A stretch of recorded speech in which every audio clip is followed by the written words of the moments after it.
They say that fortune favors the brave and that the future belongs to those who believe in the beauty of their dreams. My name is Joe Matheka, and my dream has always been to become a football manager and work in the best leagues in the world, and by the best leagues in the world I mean the EPL, the Bundesliga, the La Liga, the Serie A, the Ligue 1. Arsene Wenger is my role model. I am I am a Ghana at heart. I am an ardent Arsenal fan. I started supporting the club from around 2003, and I'm very sure it's from 2003. And I can't say much about that older generation, the likes of Tony Adams, Martin Keown, Nigel Winterburn, Ian Wright. I can't really say that I had the privilege to watch more about them. So I won't talk more about that older generation, but I had the chance to watch Sol Campbell, Kolo Toure, Jens Lehmann, Lauren, Patrick Vieira, Gilberto Silva, Freddy Lumberg, Robert Pires, Thierry Henry, Dennis Bergkamp, and I'm going to talk lots and lots about these players. And I just like to urge everyone to kindly consider watching this video to the end. And this is just my application to join the Arsenal management team. And I'll take on any role from being a ball boy to cleaning to like anything, so long as I just start my journey to becoming a professional football manager. I say that Arsene Wenger is my role model, and one thing that really inspired me about Arsene Wenger is that one thing that I one of the most interesting things that I learned about Wenger when I started supporting Arsenal is that I learned that this guy had a master's in economics. This guy could speak around 5 languages, and he was also such a top top class manager. And this what has really inspired me in life. I've always loved balancing both books and, let me just call it, extracurricular activities. You're both good in class and also doing well in sports, and let me just call this education. You're good both education and these extracurricular activities. I think that this is something that has always really inspired me. And for my undergraduate, I did a bachelor's degree in information technology. Then I also went on to add other certificates: introduction to football coaching, introduction to first aid, concussion guidelines, safeguarding both children and adults, the EE playmaker, and introduction to talent management, which is just simply scouting. And all these I've just done them online from this platform, the England Football Learning. And this is just to help me get started on my career as a football manager. I also started this YouTube channel just a few years back in 2022, and I've tried to talk about football. I've tried to cover not only topics that relate to us, but football in general. I've talked about football in Africa. We love football so much in Africa. I've talked about women football, what I think about women football. I've tried to analyze. I've tried to speak my honest mind, because I learned that well the football world is a very opinionated.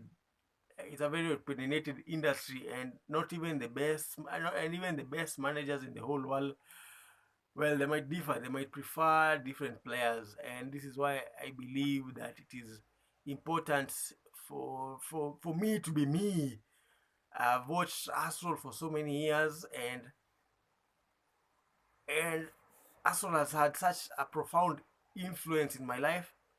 And I and I as a matter of fact, I went online, and I was also trying to help the club well select scout. I was trying to help the club scout for good players, and I've found that I just love, let me call them Wenger-esque type of players that just play in a specific way. Arsenal is just similar to Barcelona, and we just don't play our football anyhow. We must play our football in such a specific way.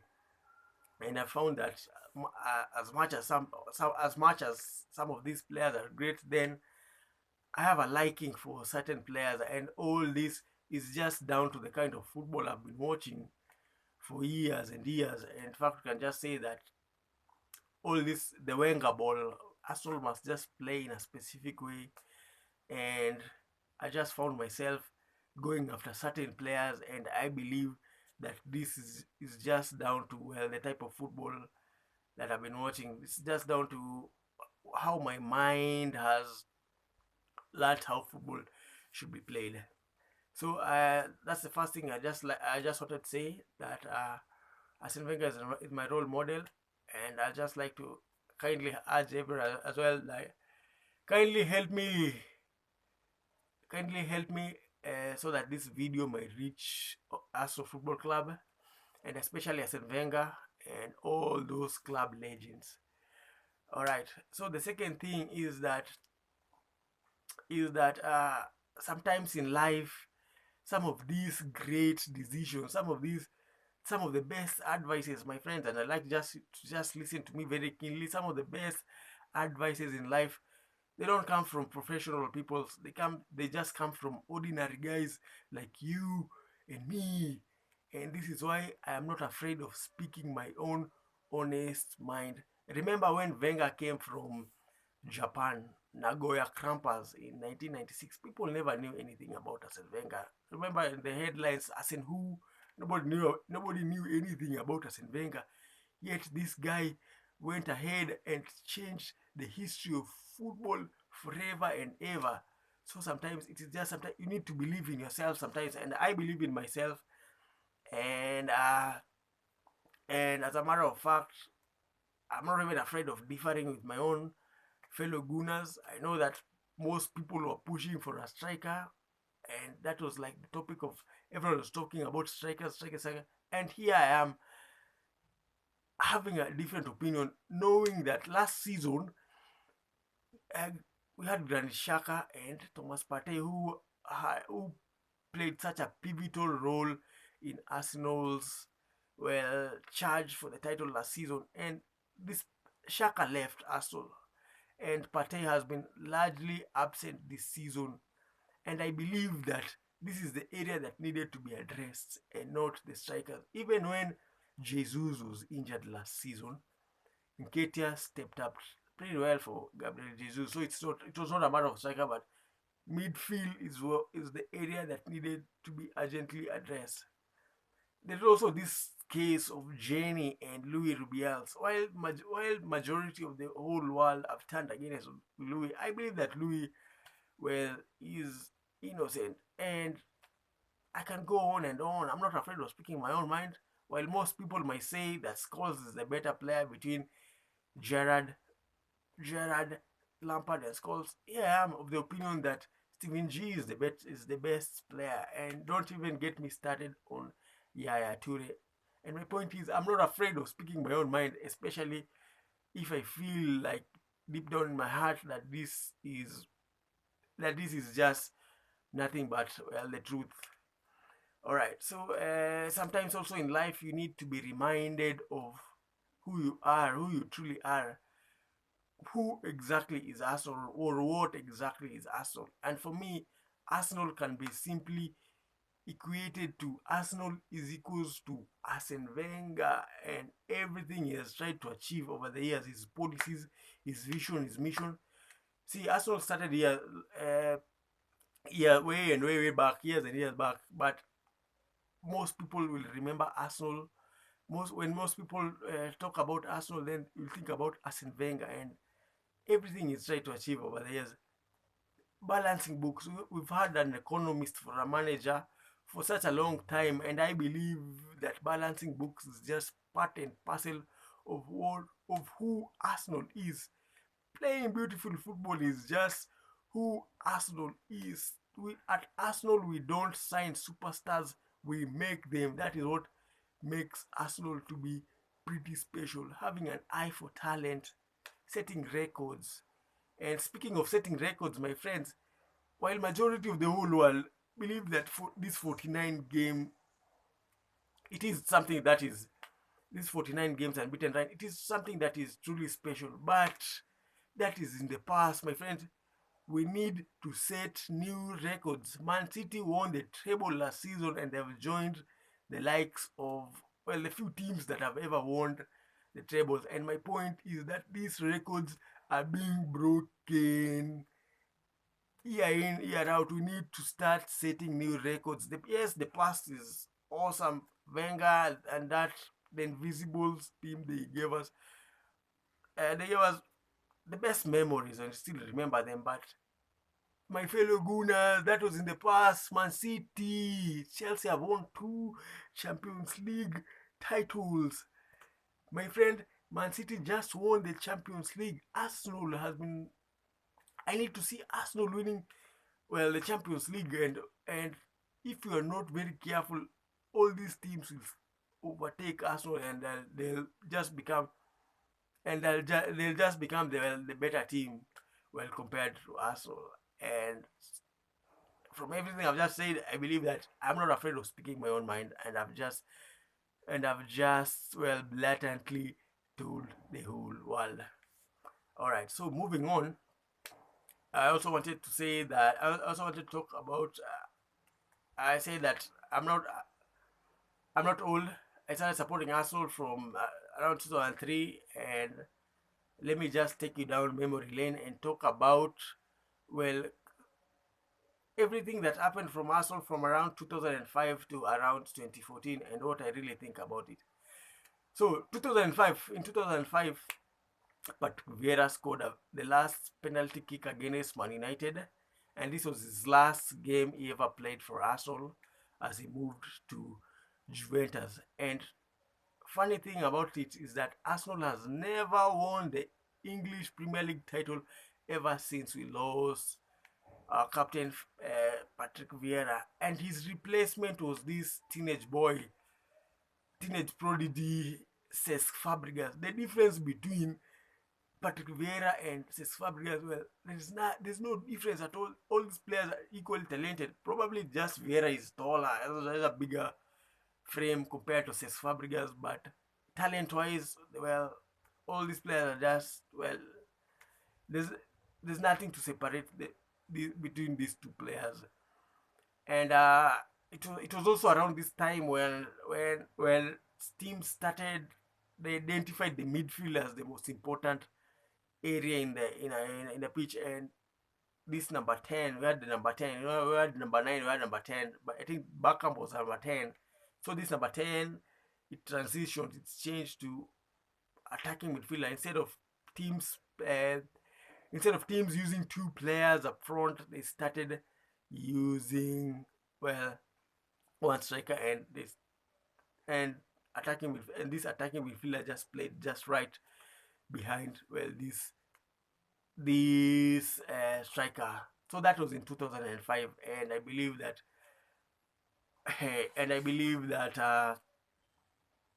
we need to look for our own version of the modern version of Patrick Vieira, because Arsenal has never won the league title ever since Patrick left the club.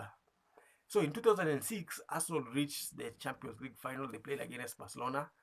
We were only 15 minutes away from winning the most prestigious title in football.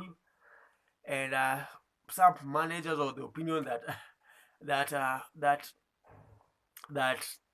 with 15 minutes left to go, probably we could have packed the bus, and probably that could have seen us win the game, because Henry up front,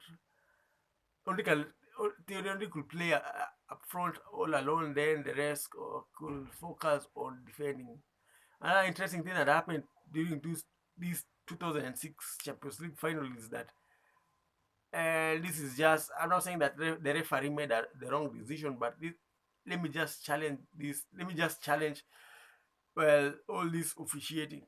See, this is the thing. This is the Champions League final, and this is like the first foul that the goalkeeper has made. And I know that the rules or the law of the game state that last man or last man and you take out and you foul a player, then that means that's a direct send off. But I'm just trying to challenge the officiating, and I'm just trying to urge them that probably this is the Champions League final. Probably this referee could have probably just given me a yellow card and like a final warning, because this is the Champions League final and we don't want to ruin such a big game. And I'm not saying the referee is wrong. This is just a challenge to all the official, or to all the refereeing, to all the officiating. All right. So another thing that happened in this final is that Wenger had to make such a quick decision. See, Lehmann has been sent off, and Wenger has to think quickly, who am I going to get off and how are we going to play? And the story is that Robert Pires probably has never forgiven Arsene Wenger for taking him out. And sometimes you just like to put yourself in the manager's shoes and also think, who could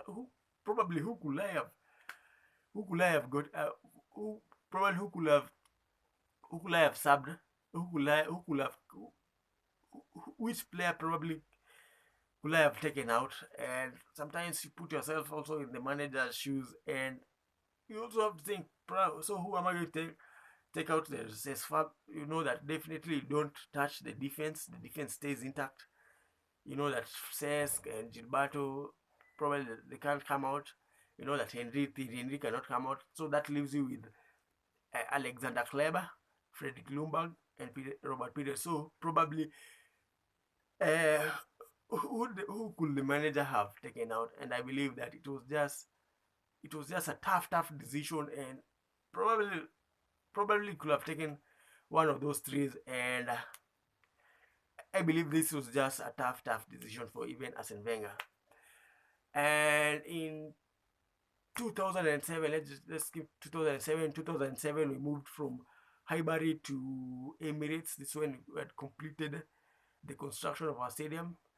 And according to Arsene Wenger, is that they moved from Highbury to Emirates, but they left their soul in Highbury, because Highbury was our home for such a long time, and we're moving into this new stadium, and and yes, it's a new place, but you still feel like uh, a part of you probably is missing, if I can just say. And that we had to move to a new stadium because, well, we had to compete with other teams. We need a big stadium. Moved from Highbury was, I don't 40 or I don't know how capacity, but we moved to a 60,000 seater stadium. We need a bigger stadium because we had to compete with big clubs, well, in Europe. And another important thing that happened in 2007 is that Ashley Cole moved from Arsenal to Chelsea, and William Gallas moved the other way. And we need to make peace with Ashley Cole, my friends. Listen to me. Ashley Cole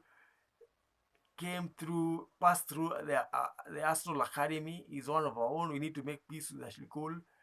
The story is that Ashley Cole was accusing the club that the club tried to change his contract, while the club thinks that probably Ashley Cole was being greedy, and we've never really found out exactly what took place. And the bottom line is that whatever happened on that very day, we need to make peace with Ashley Cole. And I just like to say that from the bottom of my heart. And I also remember Jose Mourinho. At that time, Jose Mourinho had just arrived.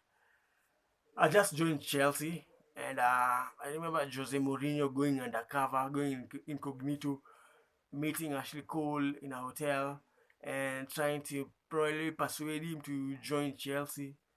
And in the end, well, Ashley Cole, well, up to this day, there are stories of, I know you guys have probably heard of Ashley Cole, people branding him names, giving him names, and and Ashley Cole probably can say he's an enemy of the club, and we need to make peace with Ashley Cole. My point is that we need to make peace with Ashley Cole. Ashley Cole left the club after Ashley Cole left the club and joined our bitter rivals Chelsea in that same year, 2007, and we need to make peace with Ashley Cole. Whatever happened, we need to make peace with it. All right, and I also like to say that in 2007, apart from that, in 2007, okay, I'll talk about those two. Moving to from Highbury to the Emirates and that Ashley Cole incident. Those are the only two stories that I like to talk about. If in 2007, in 2008, in 2008, something incredible happened. In 2008, we almost signed Xabi Alonso from Liverpool for a fee of around 15 million pounds. But sometimes in life, it is the faith, it is the hope that kills. And Arsene Wenger chose to persist with the Nilsson, as he said that signing Xabi Alonso from Liverpool to Arsenal could have killed the Nilsson's career. And sometimes we need, sometimes it is the faith, sometimes it's the hope that kills. Wenger had so much faith, so much hope in the Nilsson that he turned down the chance to sign one of the greatest midfielders to ever walk on God's green earth. And sometimes you just get my point. I think it was also around this time that David Dean left Arsenal, and I believe that David Dean and Arsene Wenger, these guys, they really got along. They really well understood each other, and I believe that David Dean was not only a manager that knew and understood the business part, but he also had an eye for talent. And if I'm not wrong, I believe that David Dean had spotted Luka Modric while he was still playing, I think in Sparta Prague, before he even moved to Tottenham Hotspur. And I believe that these two managed, and I believe that David Dean was also behind the club's success. Him and Arsene Wenger, they really well got along. They really saw football in the same way, and the loss of David Dean was also, well, it also had a negative impact in our club. And I also like to say that in the same year, this is the same year that Freddie Ljungberg. See, no, I forgot. In 2007, Thierry Henry moved from Arsenal to Barcelona, and Ronaldinho Gaucho at that time was sending him messages and calling him, and he was just trying to persuade Thierry Henry to join Barcelona from Arsenal.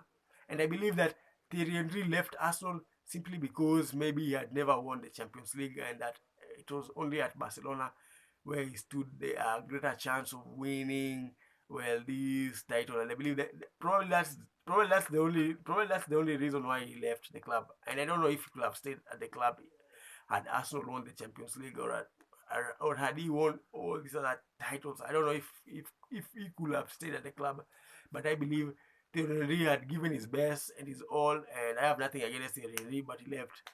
But I believe he left so that he could go and win the Champions League. I believe this is the only this is the only title that had evaded him, and is and at that time he was also growing old. And the thing with football is that we have very limited time. When you pass your 30s, then you know that you are in your final years of playing football. So I believe that I think that he had given his best, and that believe that he just left Arsenal for the sole reason of winning this Champions League at Barcelona. All right, so we are in. I'll talk about something in 2008. After Thierry Henry left, some players started. One player in particular, and this is Freddie Ljungberg. I think Freddie Ljungberg lost faith or confidence in Arsenal. And he just simply said that you don't win titles with kids. You don't win titles with young kids, and he left for West Ham United. And this is the same year that Arsenal came very close to winning the Premier League title. Had Eduardo da Silva stayed fit for the whole season, then I believe that Arsenal were very close to winning to winning the Premier League title that season. It's only that horrific tackle from Taylor that then Eduardo broke his leg, and that negative impact that incident had on the whole club. And I believe that that is the same year that Arsenal almost won, well, the Premier League title. And when when Lumberg left Arsenal and made those comments, I think those comments must have inspired those young players to really work hard. And same year, Arsenal almost well won the Premier League title. So let me go 2009. In 2009, we signed Thomas Vermaelen from Ajax Football Club in Holland. And I also like to talk about, we also need to make peace with Kolo Toure. Listen to me, my friend, listen to me very well. So here's what happened. William Gallas and Kolo Toure fell out. These guys had a disagreement. And I don't know how Wenger chose Gallas over Toure. And it was also around the same time that Van Persie and Bentner started having disagreements. And I believe that William Gallas was like the bad seed that needed to be well, to leave the team, and not Kolo Toure. I don't know how he chose. I don't know how Kolo left. I don't know why Wenger chose. Well, I don't know why Wenger chose Gallas over Toure. Yet Kolo Toure was our longest serving defender for so many years. We'd spent so many years with Kolo, and I don't know why Wenger chose William Gallas over Kolo Toure. Yet Kolo Toure was a very faithful soldier. So we also need to make peace with Kolo Toure. I've said we need to make peace with Ashley Cole. We also need to make peace with another player. And this player in particular is Kolo Toure, because we miss Kolo Toure, and Kolo Toure is, well, a true gunner that deserves his place at the football club. He's a club legend, and he should be remembered more of being an Arsenal player than being Manchester City or a Liverpool player, because he played for Manchester City, then he moved to Liverpool. So Kolo is more of an Arsenal player than these two other clubs. All right.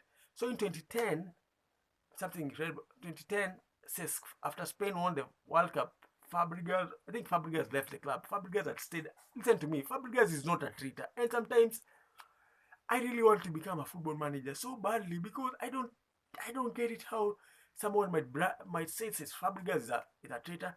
Says Fabregas was simply frustrated